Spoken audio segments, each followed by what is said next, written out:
Welcome to the Eastern Cape and the Nelson Mandela Metro, home of Volkswagen and host of the 5th round of the South African Junior Rally Championship.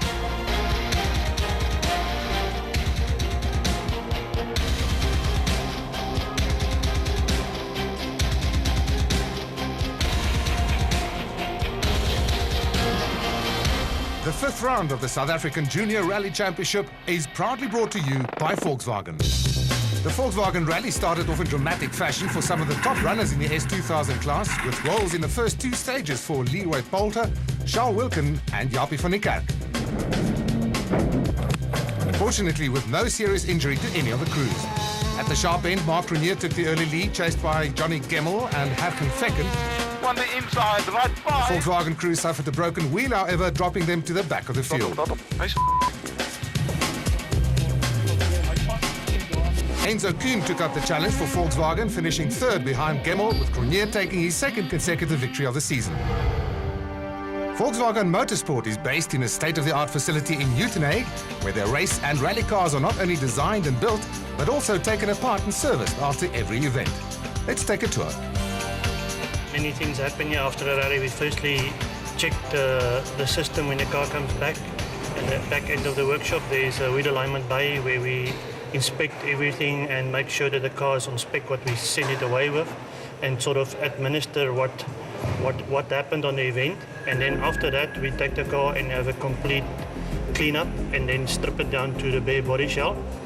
And after that, it becomes an individual style workshop where parts are reworked from the basics, the wheels, the dampers, the springs, all the gearboxes, all the engines in the car get taken down, checked and put back on a dyno. And the cycle is a cycle that's happening all over the world in all workshops, and you have many individuals that's responsible for different tasks, and once these tasks are completed, they bring the parts back to a central point and we assemble the car again for the next event.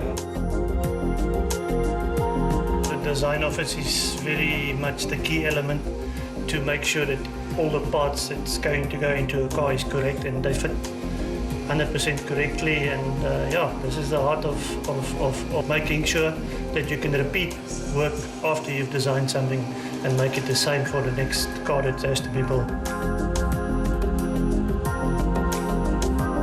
Here we have a gearbox on an engine stand. The gearbox will be stripped down completely, and all the parts would be inspected, and some of them would be x-rayed and then put back in the gearbox, put the whole thing together, set up the diffs, and then from there on we put it back into the car. If you look at all the work and the hours that go in there, this is attention to detail at its maximum. This is our prototype machine shop where we do prototype work, and we've got 2 guys working in this area. They manufacture the initial parts for the cars what we're changing, and then if sometimes we do even the supply to all the cars, that depending on the timing and how quickly the parts are required. We have a tester here where we test the springs and the shocks. As you know, after each event we check the springs for compression, we check the shocks, compare them against each other, and just check how they went through the rally. So do you get all that information off the computers there? Yeah, they tell us everything on a graph and then we check it.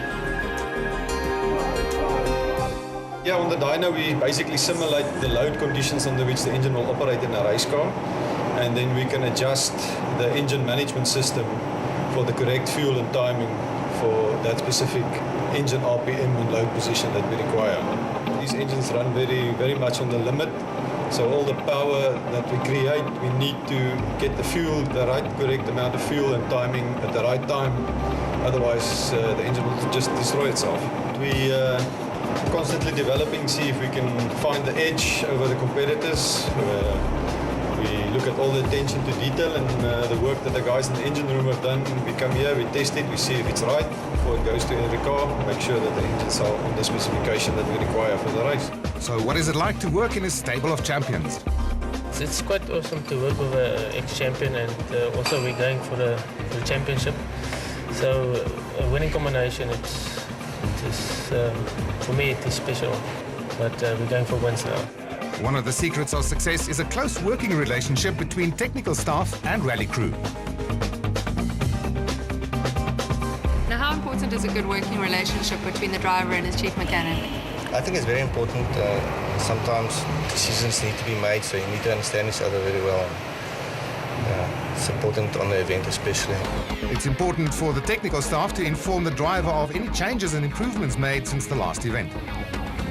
Joining the team this year, former Dakar winner Janelle de Villiers. It's nice to be associated with Janelle. I think he's very professional and I enjoy him. We're expecting a good result. He was very unfortunate to have that gearbox failure in the previous event, so I think the rest of the season will definitely be good. And after weeks of preparation, the 4 Works BP Volkswagen Polos are ready to take on the opposition.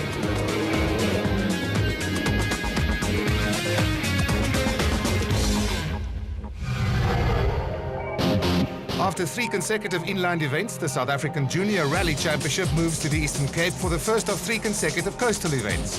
The 29th Volkswagen Rally continues its tradition of running in the forests that surrounds of Port Elizabeth and Uitenhage, with rally headquarters at the impressive Volkswagen Pavilion at the company's factory in Uitenhage. The always enthusiastic Eastern Cape crowd gets close to the history and heritage of this long-time supporter of South African motorsport before focusing on the start. We didn't get much stage time from the last event. We basically been preparing the car, got the car back on the last week Thursday. So now we probably use the first stage as probably a test stage and then go forward in the rest of it. All the other events, the guys have been falling by the wayside. So, the number one thing is to get to the end of the day, get to tomorrow. But, with the long stages, you've got to push, otherwise the guys will take too much time off you. Roads are new to us, so today we'll just use to get used to the road conditions and maybe just start to defend instead of attacking. Young and old in the crowd, all looking forward to a fantastic event. Wonderful weather conditions after some heavy rain over the last few weeks. Chad Conradi leads the field towards stage 1, followed by Kruger Zulu. Big hero amongst the local crowd, and Ashley Egg-Smith, all of them now on their way to stage 1. Special stage 1, Culturama 1 over 19.25 kilometers in the Longmore forests, so they're being thrown into the deep end. And after final route check, all is set to go. Chad Conradi leading the field along with Kes Naidu and the Silverton Engineering Toyota Auris, currently 5th position in the championship. Kruger Zulu and Carl Peskin in the BP Volkswagen Polo, only the 2nd event for them in this S1600 car. Ashley Egg-Smith and James Aldrich in their Castrol Ford Fiesta, currently lying 3rd in the championship, having won the opening round in KwaZulu-Natal. Oh, that's Chad Conradi for the 2nd time, and he's certainly struggling. He's dropped a number of road positions as we go to Craig Trott and Robbie Kutsia in their Team Total Toyota Runnix, currently lying in 2nd position in the championship. Christoph and Celeste Snyder's brother and sister pairing in their Volkswagen Polo, currently leading the championship after 2 wins, a 3rd and a 4th so far in the season. We go on board. This is the first time for them in this area, so they're still learning it. Learning the conditions, the road conditions. Oh, he's working very, very hard behind the wheel, is Christoph.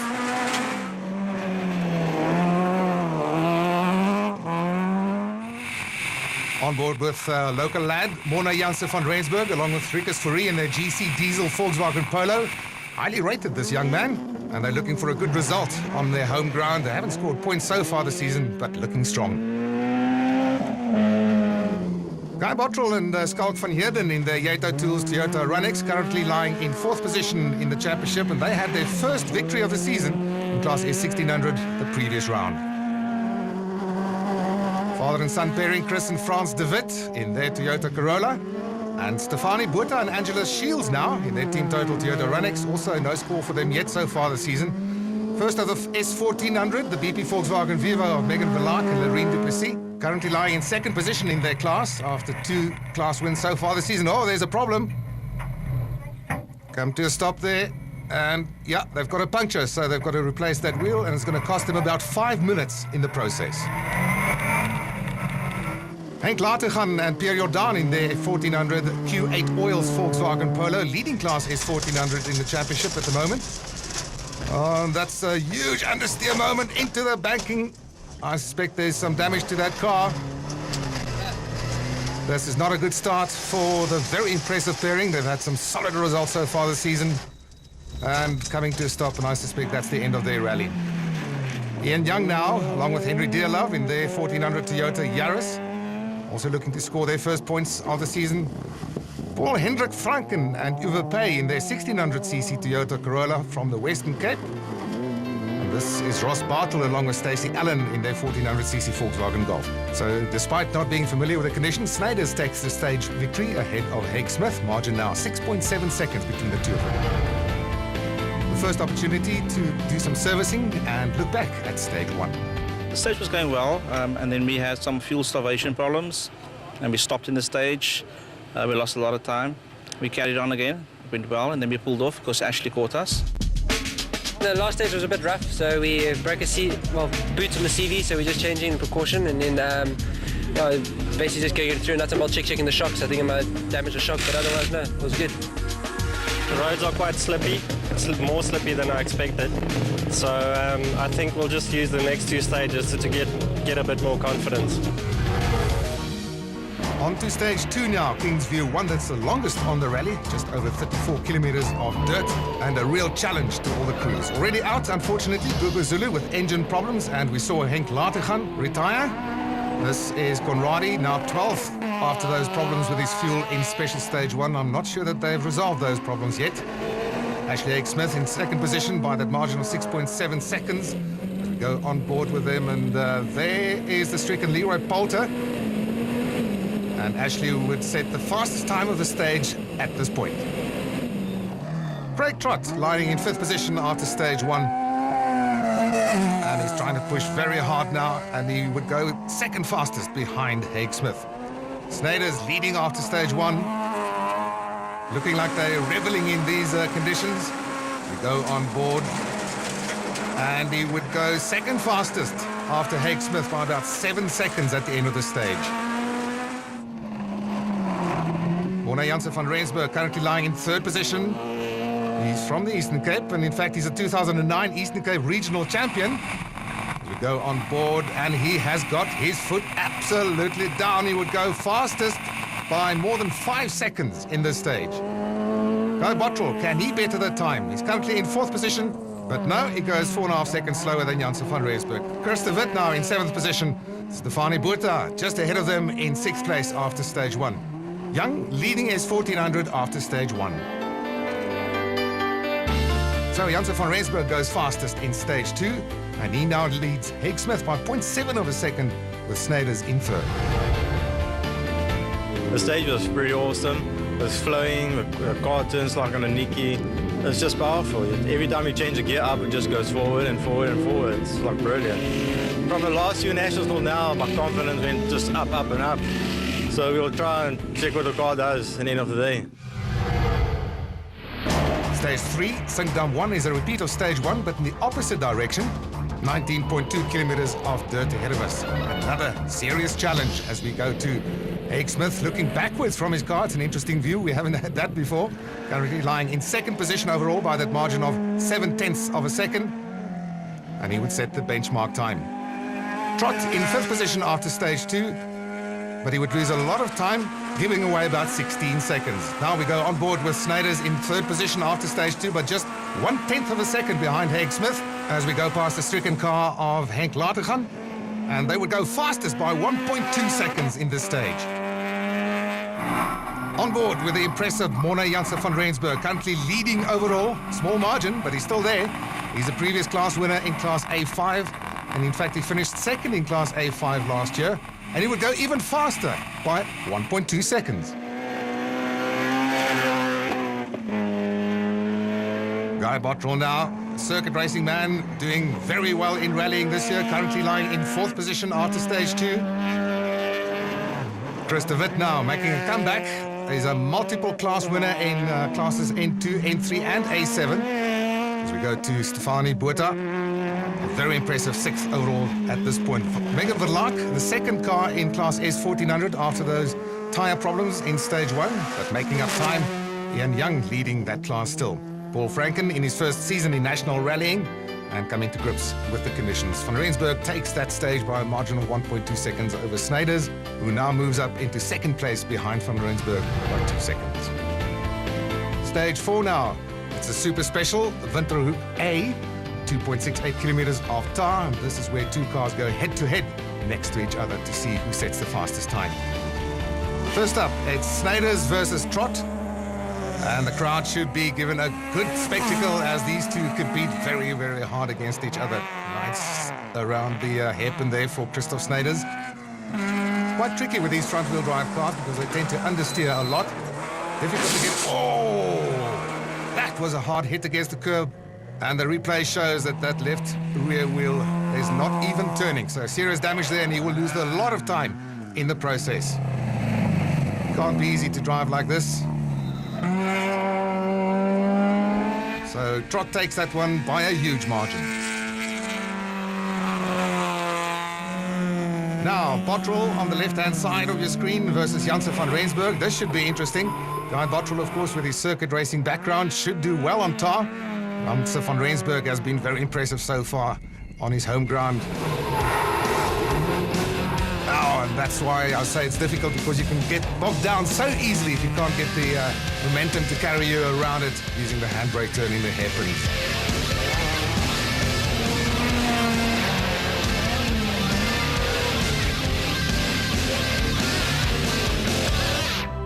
So Ashley Haig-Smith takes that one by 3.4 seconds. That means that Janse van Rensburg now leads Bottrell by 6.5 seconds.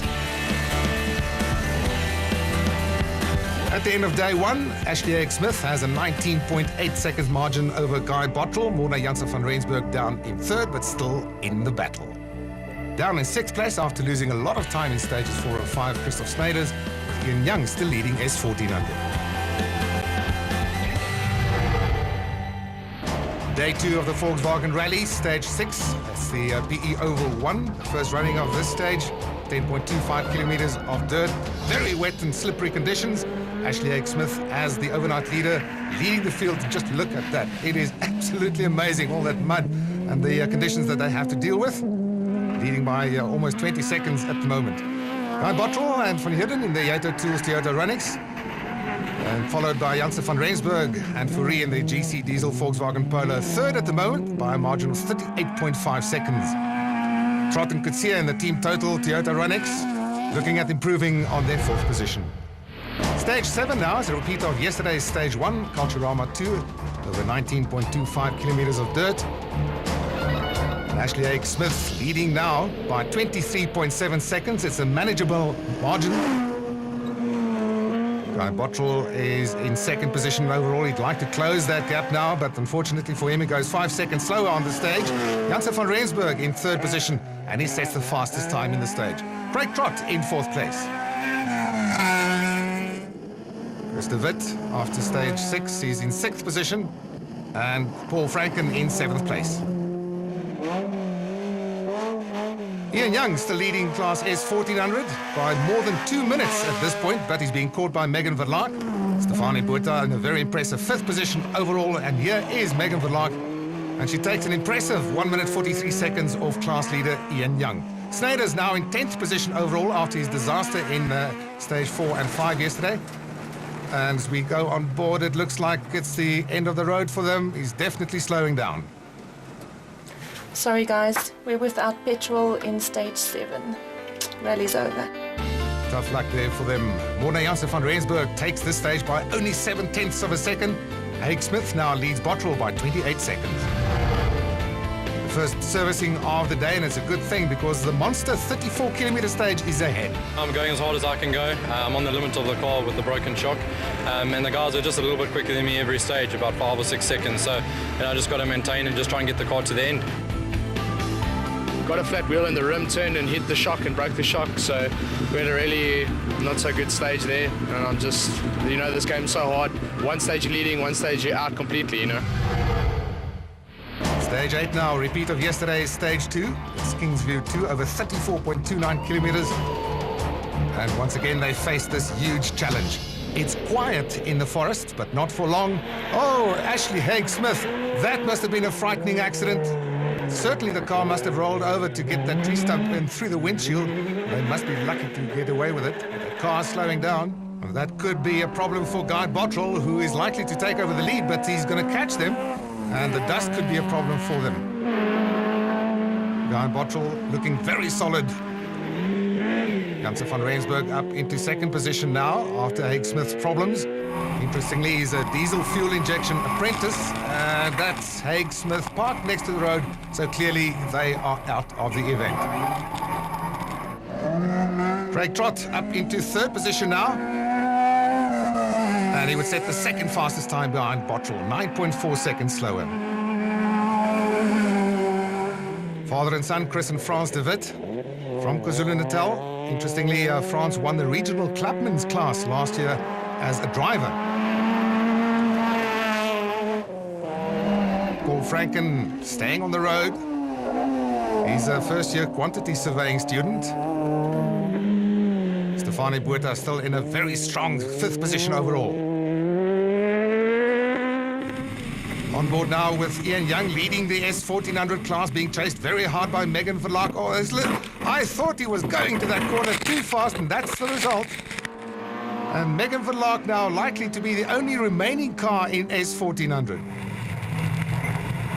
The tyre and wheel marks very clearly there. There's Ian Young's car, so that's confirmation that they are out. Bottrell takes the stage by 9.4 seconds from Craig Trott, and he leads Janse van Rensburg now by just over 23 seconds. You're packing up here. Where's Ashley?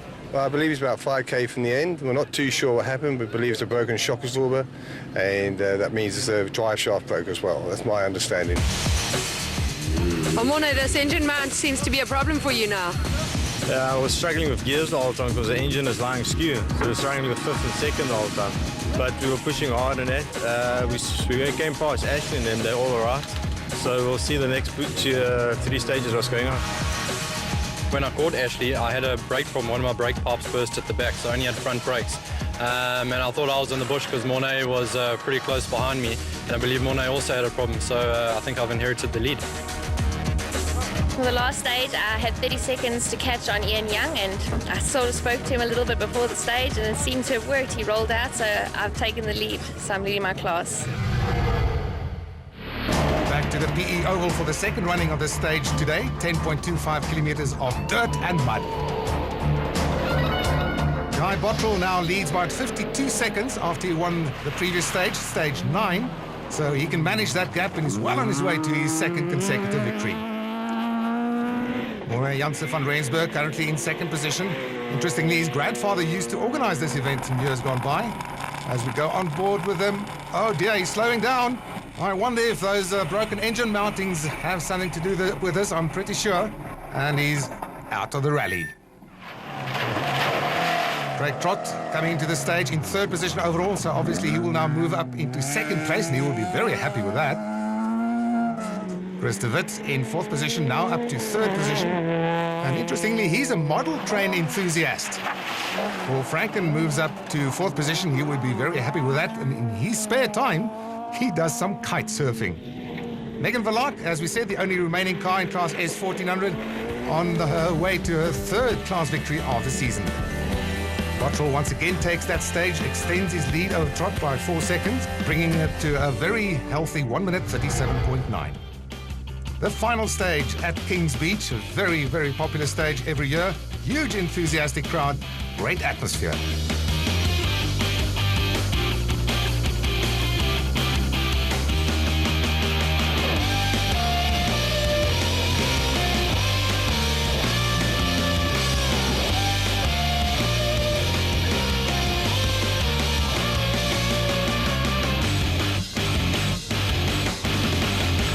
So a second consecutive victory for Guy Bottrell and Schalk van Heerden over Craig Trott and Robbie Coetzee, Megan Verlaak and Lorraine du Plessis in an excellent fourth, and also winning S1400.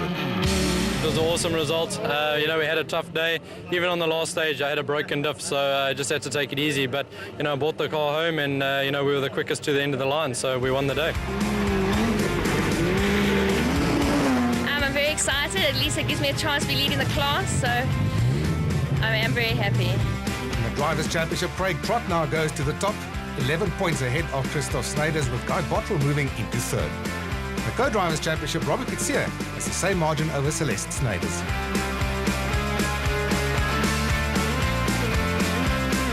The fifth round of the South African Junior Rally Championship was proudly brought to you by Volkswagen.